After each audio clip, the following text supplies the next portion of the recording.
So today there's some pretty big news in the world of competitive Magic because we got a fairly significant update to the banned and restricted list for multiple formats. And I wanted to give my thoughts on that today. The first one we're going to look at is Pioneer.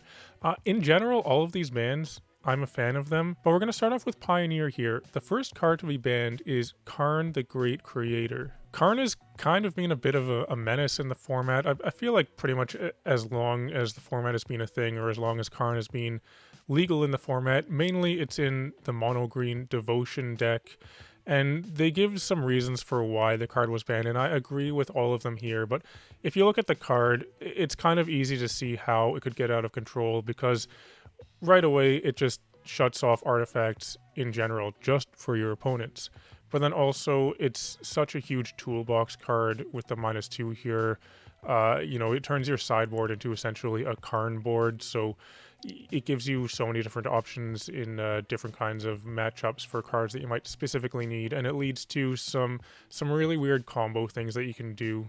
Here in the article, they say how the deck has been a large component of Pioneer for most of the format's lifetime, and Karn is capable of finding threats and solutions to whatever the deck encounters. It causes the metagame to either try to go underneath it or try to ignore what it's doing with their own combo strategy, effectively bending the metagame due to its existence.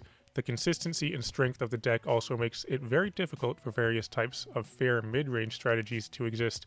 And yeah, I agree with that. So I'm not sad to see Karn go. I'm not sad to see any of these cards go. I think this is going to be better for the format. You can see right here in the Pioneer metagame, this is the deck that Karn would mainly be played in, this Nykthos ramp deck. I remember there have been times when it was the most played format, and it's, been up there for pretty much the whole time. It was a thing, and this is going to be a pretty big blow to this deck, I feel, but mono green can still exist and be strong. It still has Nykthos and lots of powerful cards here, just won't have this whole Karn board thing going on, so it won't be so combo centric, I feel. And I just want to point out that this deck, at the beginning of the Pioneer format, when it was a new thing, I remember there was a time when this mono green deck did actually play Hash Up Oasis seriously. It's not in there now, but there was a time when it was played in this deck.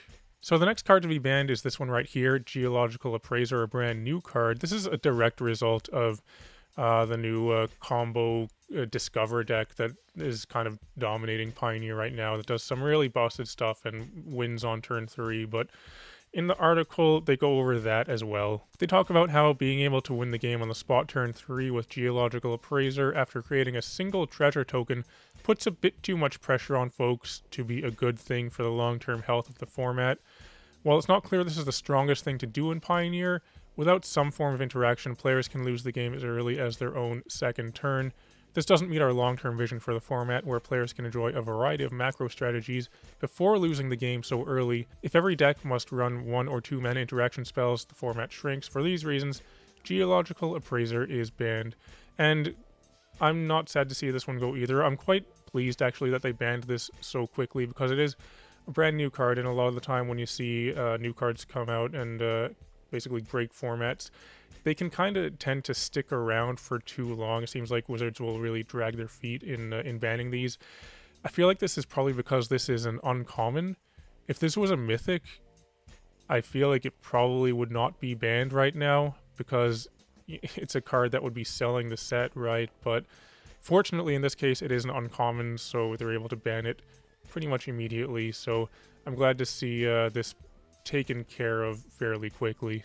Next, we actually have an unbanning in Pioneer. I'm a big fan of unbannings as well. I would really like for there to be more frequent bans as well as unbans, but we have an unban here for Pioneer. This is Smuggler's Copter. This was banned very early on in Pioneer. I believe it was legal for a little bit, but quickly got banned. And to be honest, I don't think this card is going to do anything. This is legal in Modern. It has been legal in Modern forever, I think, and it hasn't really ever done anything in Modern, and Pioneer has gotten to the point where the power level between Pioneer and Modern isn't that different. Like, Pioneer is a very powerful format, and I feel like in the time that Smuggler's Copter has been banned, the power level of Pioneer has left it behind. I don't think this card is going to do anything. I feel like people are going to try it out for a few weeks. You know, you're going to see lots of people playing decks with Smuggler's Copter early on, and right now it's spiked up to a really high price because people want to get it now that it's unpanned, but I just don't think the card really has legs in Pioneer. I could be very wrong in saying that. It could go in tons of decks and be a menace in Pioneer. If that happens, then I'm wrong, but we'll wait and see, I guess. Next up, we have some pretty big bannings in Modern. I'm very happy to see this one. Fury is banned, probably not to the surprise of a lot of people, but this whole cycle, the incarnations here, these kind of ruined Modern for me. I basically see this as 1 down, 4 to go. I would like to see all of these get banned in Modern. That's not gonna happen because these, you know, there's 5 mythics out of Modern Horizons 2.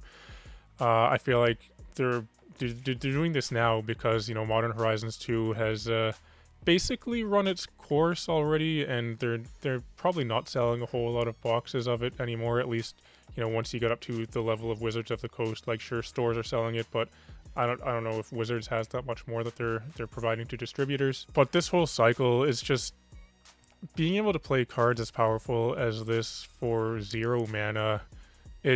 This is the reason that I stopped playing Modern, basically. And, you know, now that Fury is banned, maybe I'll try it out again. It is going to make a pretty big change to the format, I believe, because this is a card that kind of turned off a lot of small creature and mid-range based decks, because it could, you know, just wipe a whole board and then you have a 3/3 double striker left over. Orcish Bowmasters is still around, and that turns off a lot of small creatures, things that have 1 toughness as well, but this is a step in the right direction, I believe. In the article, they talk about Fury's prominence in the Rakdos Evoke deck, or the Scam deck, as many people like to call it. And they say how Fury is keeping several diverse and interesting strategies at bay, and for that reason, Fury is banned in Modern. Removing Fury will impact both the play rate and win rate of Rakdos Evoke. Players are currently using 4 or more copies of Undying effects like Not Dead After All to rebuy Grief or Fury.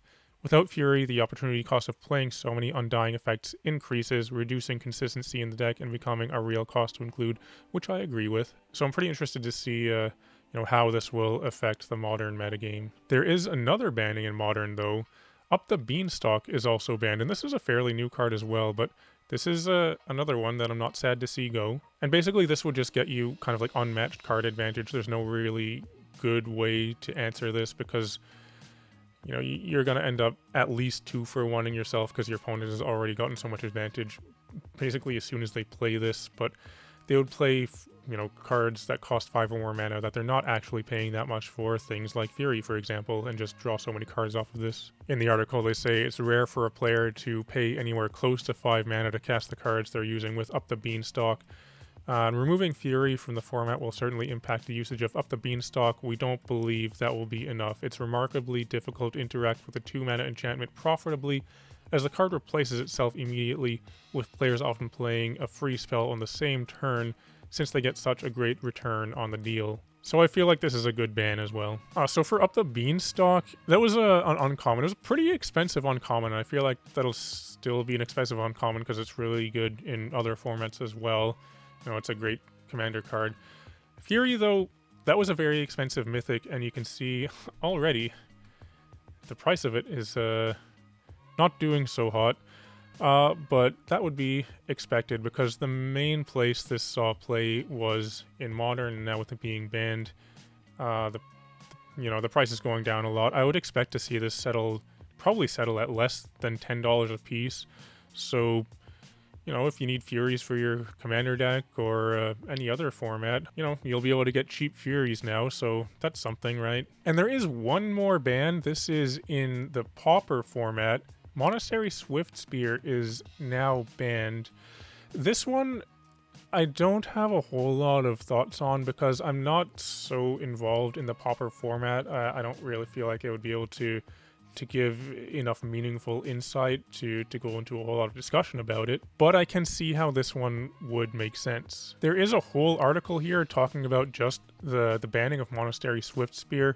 They go into details about it, but it seems like it's basically because Monastery Swiftspear is one of the cards that can just lead to too explosive and fast wins for some decks, even though the win rate of the decks that play this might not actually be that high. There can be a lot of games where they mention here that your starts can be so strong or difficult to interact with, it makes the games feel very lopsided, and that's kind of where polarization comes in, because they say with average draws, maybe the games are fine, but when mono red gets a good draw, or maybe you stumble slightly, you're just dead inside of 4 turns.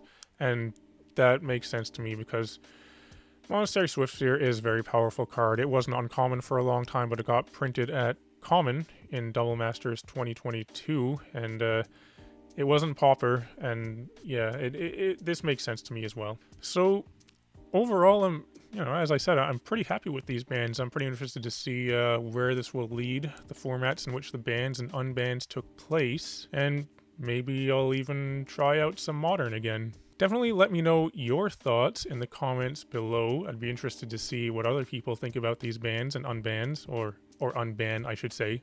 But anyway, though, if you're still watching, thanks for watching. It'd be cool if you can like and subscribe and all that kind of stuff. I'd encourage everyone to come join my Discord server. You can find a link to that in the video description below. Also, if you'd like to purchase any Magic cards, you can get those by going to face2facegames.com.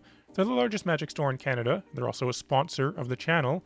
And you can use code 8th Place Dave at the checkout to save 5% on your order. I'd also like to take a moment to thank all the patrons that support me on Patreon.